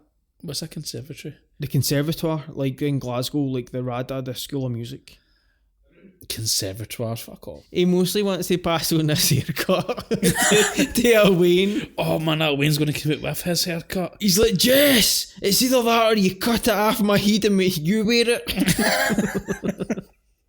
He's really committed to this. It's pure bloody. Because he scalps himself. He doesn't even cut his hair. He cuts his entire scalp off and peels it. See, after he peels it, he just fixes his tie and gets a comb and combs his brain. It's like Inglourious Bastards. Aye. She's wearing it about the tune. So the blood's just dripping down. There's pure wasps and flies running about it. Oh, you ain't wasps, man. She eats one. There's no protein in these. He says he wants to marry Jess. In fairness to her, she says that's not what I want. I don't want to change my entire life plans just for you. And I've knocked back a belter. Oh, he did get knocked back a billion. We cut between this conversation that Jess is having with Peter and the police station. The cops are agreeing to look into these phone calls. They've heard about there's seen calls and says, look, we'll send a man round or whatever and we'll get right on top of it. This is kicked up a notch. There's a child murdered in the park. Yeah, but they all start laughing at this point because they've seen the notes that Big Nash has took and they've realised that he's wrote down fellatio on this bit of paper. Yeah. And they're pure laughing at him. He's like, why have you wrote fellatio? And he's like, that's what the girl told me. This other cop who we never... I don't think he's got a name, but he's just dying laughing. Yeah. He's like, what's fellatio? And he's like... It's something dirty, isn't it? He comes to the realisation himself. Saxon calls him an idiot. We cut back to the house and they're still having this conversation about the baby. Pete takes it up a notch here and calls her a selfish bitch. Yeah. For considering abortion. It's like, oh, fuck off, mate. If you have this abortion, you'll regret it. And then he walks out and I'm like, that's a threat. As he is leaving, girls and the cop arrives, Big Saxon arrives. And Pete sort of barges past him, and the cop doesn't like the look of this guy at all. Lieutenant Fuller. Lieutenant Fuller looks at him, he's like, who is that? And he's like, oh, that's my boyfriend, it's nothing, don't worry about it. But he's like, I don't like to cut this cunt's jib. He asks if she was the one that called the station. He says we're going to put a tap on your phone. He'd like to have a look in Claire's room. That's right, yep. So they take him a sort of tour around the house in general. He's asking questions as he's been toured. You can tell he's a good cop. He's asking like good, logical questions. He is a good cop. Yeah. You totally get that impression, and he is concerned about this situation. He's man. concerned. He's asking the right questions. He's like trying to get a grasp of what's going on. My only concern is, and we'll get to later because it's a big problem for me, especially the ending of this movie, which I like the ending, but it's like, going to be more thorough and just check the attic. A courtesy wee peek into the attic in this movie's falls apart. Do you know what I mean? But nobody even thinks to look up there. Yeah. That's more only a gripe. No, he's a really good cop and he's really thorough and they tap the phones and blah blah blah. I understand all that, but somebody'd be like, here, have you checked the attic for Claire? Or maybe she's up there, maybe she fell and hurt herself, whatever. Maybe she was up getting decorations or something. I don't know. Nobody once even thinks about it. Yeah. I don't know. Maybe I'm nitpicking there, but that's my problem. But yeah, as you said, they're tapping the phones. Lieutenant Fuller asks a little about Claire. Yep, what she's like, who her boyfriend was, if she had one. As they leave, they tell them that there's an officer posted outside in a car for safety. So basically there's somebody watching their house for them to make sure no shady characters going in and out. So then they go away, and as we see this, we see mad, stupid, creepy Peter hiding behind this tree. Yeah. What's he doing, man? This is what he does. Here's the thing as well, Peter wasn't asked to leave. Like he stormed out. It wasn't as if like she's like, get out here, I never want to see you again. If he wanted to go back in, he just could go back in. He lives in this bush. I think this is his house, man. He lives in this bush and plays piano. I just like imaginary piano. There's not even a piano there. He just does it with like sticks and all that. He phones with a really long phone his pal and he says, can you play this key? And he says, right, play it's that. Not even a phone, it's like a bit of string with some tin cups in there. A tin cup for the bush, and he says, right, that sounds good. Play this key with this key. Right, that sounds good. Do these 4 ones that get no, and he's writing them as he goes. He's terrible. And Billy's like, man, you're fucking mental. So once the cops leave, as we see Peter's behind this bush, they've got a cop stationed outside. The Specky girl is upset, I wrote. She says that she's on these pills that make her very sleepy. Yep. And that she's had a rough day and she goes upstairs to sleep. And I'm thinking to myself, oh, you're next. Phil goes upstairs. Jess stands a moment looking curiously around the living room. She sits down beside the telephone. We see the villain, the creep, is sitting on the floor by Claire's body. He's put a little toy, like a baby doll in her arms. It's kind of creepy. It's rocking backward and forth. Yeah, so the cops are now waiting by the phone. They've got a duplicate phone in the station that when their phone rings, it also rings for them so they can listen in. They also mentioned that the receiver's been taken out so they can listen but they can't talk. I've got the creep goes into Barb's room. Jess then calls out and Barb makes this noise, this weird noise. It's like a scream. Jess runs upstairs to check on her and she's having a panic attack or an asthma attack. Yeah. She gives her an inhaler. She takes an inhaler. I fucking feel this pain.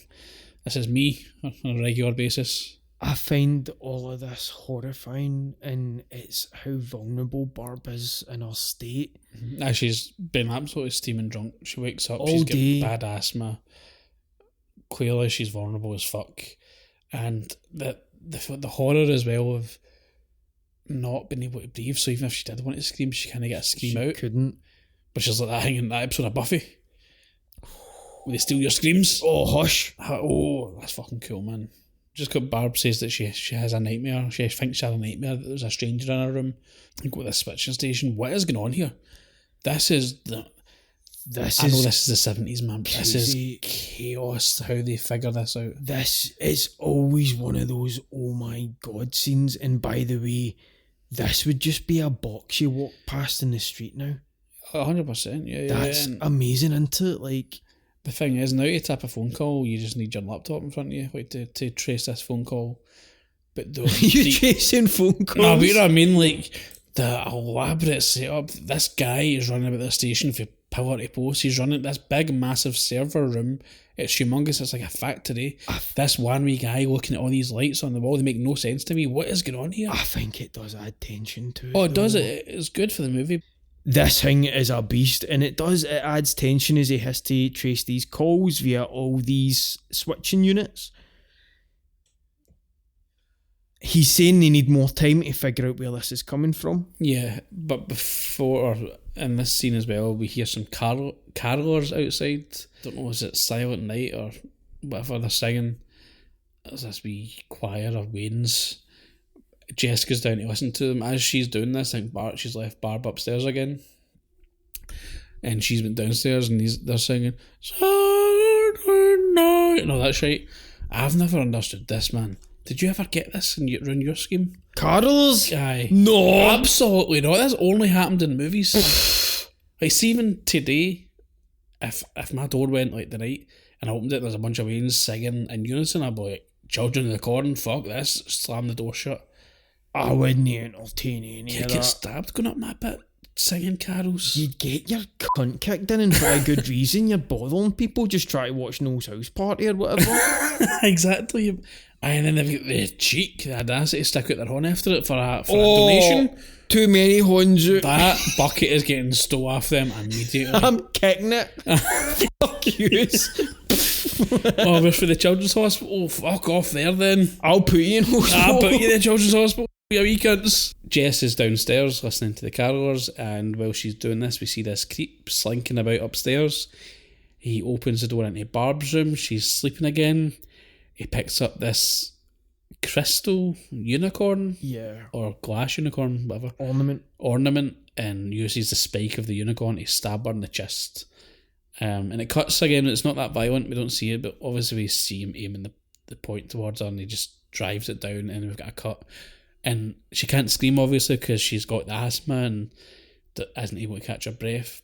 Plus, the carolers are singing over it, so nothing can be heard anyway. It's kind of crazy. I find that's frightening and really scary. This one, it's her desperation and her vulnerability. It's awful. It always works. That scare of somebody getting you in your sleep when you get need way to defend yourself. There is a part of us that thinks Barb might sober and wake up and be the strong one. I assume so. Because she was the biggest star as well. Yeah. Maybe she wasn't at this point with Superman after this. You've got De Palma's sisters as well.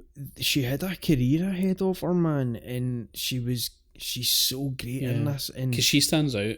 Yeah. More than any other woman. I just assumed that she would be the main character in this movie. I was surprised that she was the third one to die. We get another phone call. Another weird call. This time the police listening. It seems to be Billy, but there also seems to be a child, a screaming child on this call. Yeah. Obviously it's this guy doing a voice, but it sounds like there's two voices at this point. Like it's him with a real child that's screaming. Obviously this is distortion or whatever, but it's kind of fucked up. This is disturbing. But it ends kind of abruptly, and the cops then call her straight away afterwards, being like, you went on the phone call long enough to trace him. Next time, try and keep him on the phone for longer. As he's talking to her, as the cop is talking to her on the phone, this cop runs in with his trousers around his ankles. Do you know what I'm talking about here? Yeah. He's been shot in the arse with some birdshot. Yeah. By this guy. I guess he was part of the search party. Is that what's happened? Yeah. And he was searching on this farmer's property, and he's just shot him in the arse. Yeah. He just shot a cop, man. Like, he should be, like, arrested, no? Oh, John Saxon's breaking our skull tonight, man. No Billy's. This guy. And this guy's, the farmer redneck guy is really quite funny. He's like, I'd do it again, too. It's a private property. Billy, now you must tell us the truth, Billy.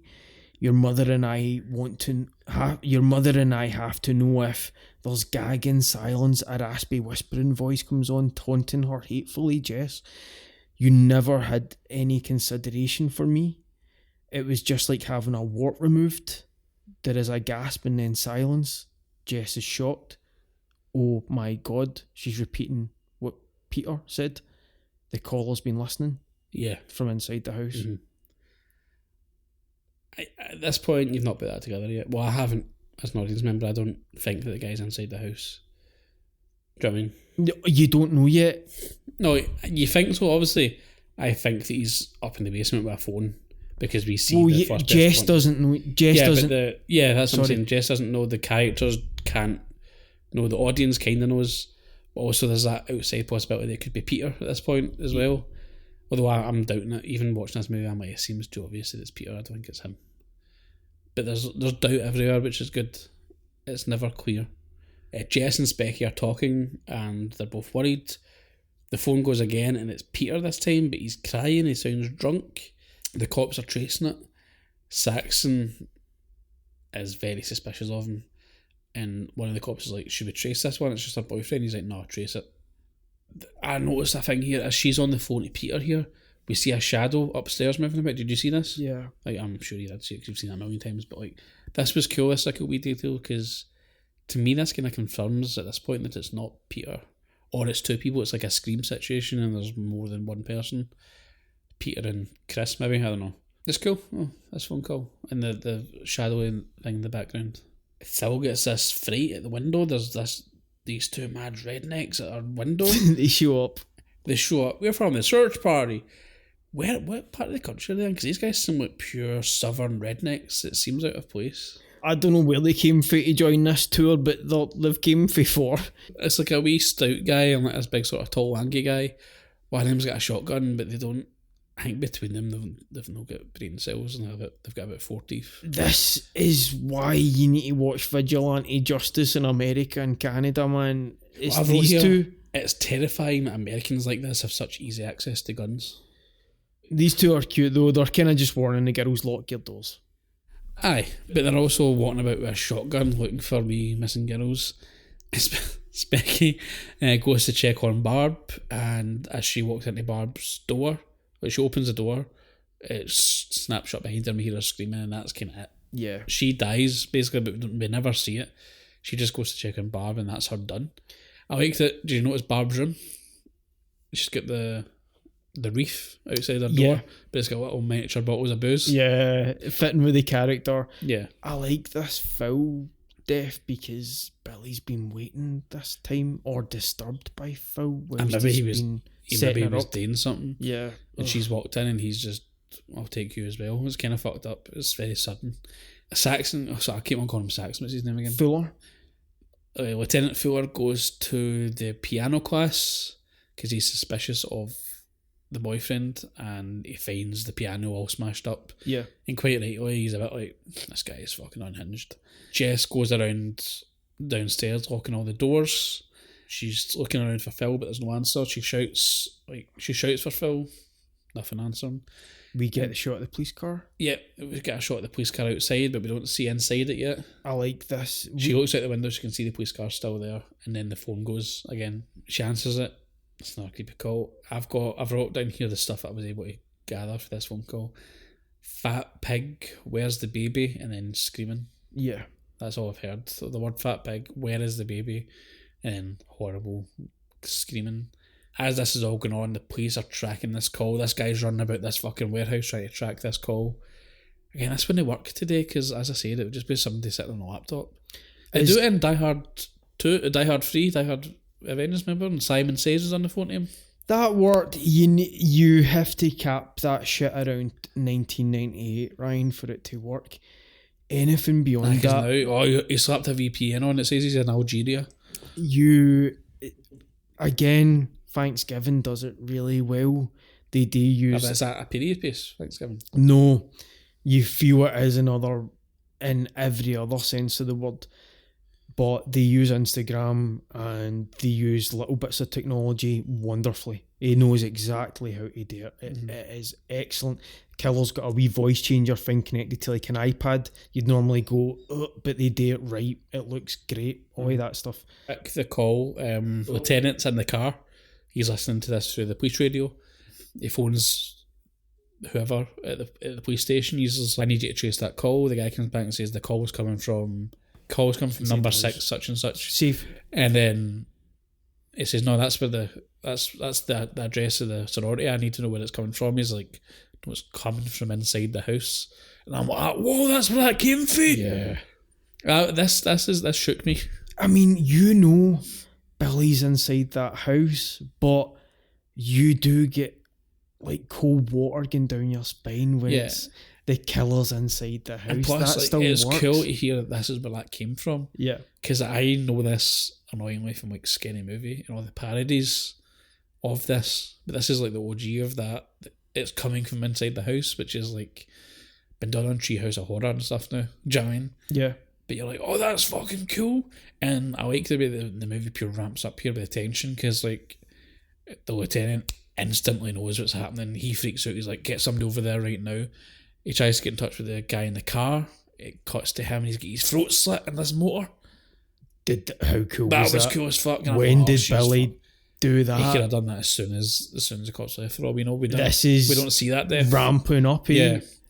And then he phones Mad, what's his name? That useless cop, the big idiot. Nash. He's like, Nash, you need to phone her and you need to listen to me carefully. Just ask her to leave the house, no questions asked. He's saying keep it calm. Be cool. Do not tell her that the killer's inside the house. Just ask her to leave immediately. No questions asked. You need to do this for me. Don't fuck this up, Nash. And Nash phones her. And immediately fucks up. He basically says you need to leave the house. And she's like, why? Where's such and such? And he's just like, listen, the killer's inside the house. His delivery here is great. Yeah, though. he's panicking. He's freaking out. He's like, you need to get the fuck out of there. He's inside the house. Again, he was just told not to tell her that. But it's ramping up the movie. I'm at the edge of my seat here, man. Yeah. It's pure. It feels like a conclusion. It kind of comes out of nowhere. Because this movie flies in. It's not that long either. And all of a sudden, she's on the phone. You can feel her presence like behind her. She's got the phone in her hand. The cops are telling her, get out of there. And she's shouting for Phil. And there's a lot going on. She's shouting upstairs to Phil. She's like, Phil, please answer me. She's not answering, of course. The cop's shouting at her over the phone, like, get the fuck out of there. She's not listening to him. She leaves the phone on. She doesn't hang up on the cop, but she just walks away with the phone. She grabs a poker for the fireplace. Yeah. And I'm like, fuck this. No, I'm annoyed. I'm like, get out the house. See this brave, I'm going to go upstairs and investigate white girl shit, man. This is what they make fun of in movies now. Like, why is a white girl always go upstairs to investigate? Like, you need to get out of that house, man. Run like fuck, Jess. But she doesn't, because she's a white girl. She goes upstairs with the poker. She opens the door. She finds Phil and Barb in like in a weird pose. What is this? It's Billy's. Yeah, but he's propped the bodies up in a weird sort of pose way. She doesn't scream at it, does she? She just kind of freaks out. She looks worried. She can hear breathing. This is where we see Billy's eye looking through the door. What did you think of that shot? That was a cool shot. It was cool. It, man. And then I like the way she slams the door. Looks so maniacal when you're only getting the eye. Yeah. I do like the fact that we never see the face. It's never revealed to it as it's just some guy. It makes it kind of creepier. She slams the door on his face. You hear him screaming in pain. She runs down. She tries to open the front door and she can't. I don't understand that. Billy sealed it, or is she just Isn't panicking? it lock on the door and she's panicking? I think that's what she tries to open it, she pulls at it, but it's locked. And I guess she just panics instead of unlocking it, or because her hair gets pulled. Here. She's trying to... From the... Yeah, Billy tries to grab her by the hair. She manages to pull away slightly. She runs into the basement and closes the door behind her. He is screaming like a fucking animal here. These noises are crazy. She's barricading the door of the basement and he's rattling the door. She's locked it, but the noises he's making is like horrifying. A rabid animal, man. It's crazy. Yeah. Because I like this better than seeing most horror movies, even now. It's always just like, I'm going to kill you, you fucking bitch, or whatever. It's just all... But see, this just like animalistic screaming. This is much worse. He's stuck with vague throughout, man. She goes upstairs. Daphne deserves everything she gets from this point on. She's dead bodies in the room. Billy's keeping through the door. She slams it shut and runs, grabs his hair, runs into the basement. Oh, and then it all goes silence. We hear this screaming and then it's just silence and the door stops. That's worse somehow, because you're like, did I go back out? Is he left? Or did I go down further into the basement? She's got a decision to make at this point. She goes deeper into the basement. Then we see a shot of the blue sirens as the cops are trying to rush to the house. She's walking about this creepy basement for a while, and then we see somebody at the window. Yeah. It's all sort of like frosted at first, you couldn't see who it is. But I know that's Peter straight away because that haircut is undeniable. You checking that hair? Oh, I'm like, there, Peter. I don't need to see his face. Or somebody wearing these scalped wig. That would have been a better review if he wiped it and he's just wearing Peter's head. Peter is looking for... I don't know why Peter breaks in the basement though. Yeah. It's a weird thing. Like, I get that he'd be rattling the front door, or maybe he'd go down to the back door if there is a back door. And I would even get him breaking into through the living room window. But the fact that he chooses to break in the basement is weird. What happens, man? She fucking jibs him. She gets him. Aye. So, in fairness, she's just been chased by some guy. He shows up. He's looking about for her, creeping about, not being very helpful. Like, see if he's like, Jess, are you alright? I'm worried about you, or whatever. But he's been like, Jess, where are you? He's being creepy. He's acting as shady as possible. So, like, you're going to get jibbed, mate. She's like hunched in the corner with this fire poker. You see him walking towards her and being like, "What are you doing over there?" And then it just cuts and we hear a scream. Just as the cops pull up to the house, am I right? Yeah. Lieutenant looks through the cop car's window and sees the guy with his throat cut. He panics, he runs to the door, and then he hears a scream at the same time coming from the basement. And then the cops rush down to the basement and find the two bodies. They both look dead at first. Yeah. Peter is on top of Jess, and it looks like they both died, but it appears that maybe he's just like fell on top of her in the struggle. But slightly defensive, yeah. Yeah, it looks like he's lunged at her. Maybe lunged at her, or maybe she's not lunged at her. Maybe he's just came up to her and she's freaked out and just started stabbing him because she thinks he's a killer. I don't know. It's never... The vagueness of it keeps it interesting because we don't really know what happens. But clearly she's killed him in self-defence. Or what she thinks is self-defence. She's so freaked out by knowing that there's a killer about. And in fairness, he did everything he could to act like a killer. Yeah. Like he broke into the basement and started keeping about. Like, it couldn't have been more suspicious. So she kills him. And that's it. We cut to Jess in bed up in their room. All the cops are around. There's a couple of cops around her, plus Claire's dad, am I right? Yep. They're talking about what happened. And I'm pretty sure they just come to the conclusion that it was Peter who was the killer. The camera pulls out through the attic window and slowly cranes back away from the house. Gradually, more and more of the front of the house comes into frame. The camera pulls further back and we see two policemen on the front porch. One of the policemen lights a cigarette, walks down the steps to the snow-covered front lawn. The camera pulls back even further away until the house is seen nestled amongst the evergreens and spidery oaks. Far off in the distance, barely discernible, a telephone begins to ring. The policemen look up at the house curiously.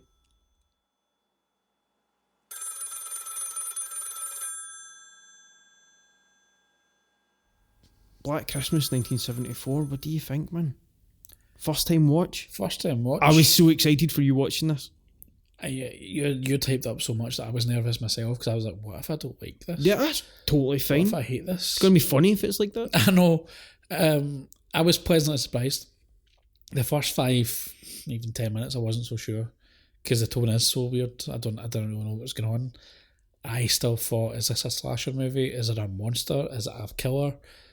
Is it multiple killers? I didn't know anything. I didn't watch a trailer. I didn't read the description on your instruction. I just went into it blind. So I was just like, I didn't know how to feel because I didn't know what I was going to watch. But as the movie progressed, and we find out it's just this one guy, the phone calls especially are still so scary. Because there's a lot of stuff in old horror movies that don't look great anymore, or don't sound great anymore just because they haven't aged well with technology, but this still holds up, it's still fucked up. Like if I was to get a phone call today and heard those noises, I would freak the fuck out. There is, again, a nitpick like that. The ending is really creepy with the phone call. I totally get it. The fact that he's still on those is a great, great ending. The fact that he just left that lassie in the house after that murder is just... And the fact that nobody looks in the attic... No, even the police, like, there must be a whole team of people. There must be about 20 or 30 cops in that house. Nobody's like, we should go check the attic. We've still got 2 bodies unaccounted for. Do you know what I mean? Like, I get it's a film and you need to forget that, but just those little nitpicky bits for me are annoying. But I like how psychological it is. I like that it's not an over-the-top thriller. I like there's no... I was really worried it's going to be full of nudity and homophobia and sexism like these movies for that time period were. Most of them were. Like I was thinking like a ski school type situation. But no, this movie is progressive. The whole stuff about the abortion and women's rights and stuff is kind of crazy. The fact that this is a mainly female-led cast, apart from one cop and one one toxic boyfriend, is pretty much the only males in it. Chris is in it, but he's overshadowed by his own fur coat. I mean, I really liked the movie. I would watch it again. I'll probably add it to my list of Christmas movies to watch every year. I don't think I'm not going to own 6 copies of it, but I'm glad I watched it and I'll watch it again. With all that being said, I think this is a very solid 4 out of 5 coconuts. It's scary, innit, Ryan? Yeah, it's totally creepy. Yeah.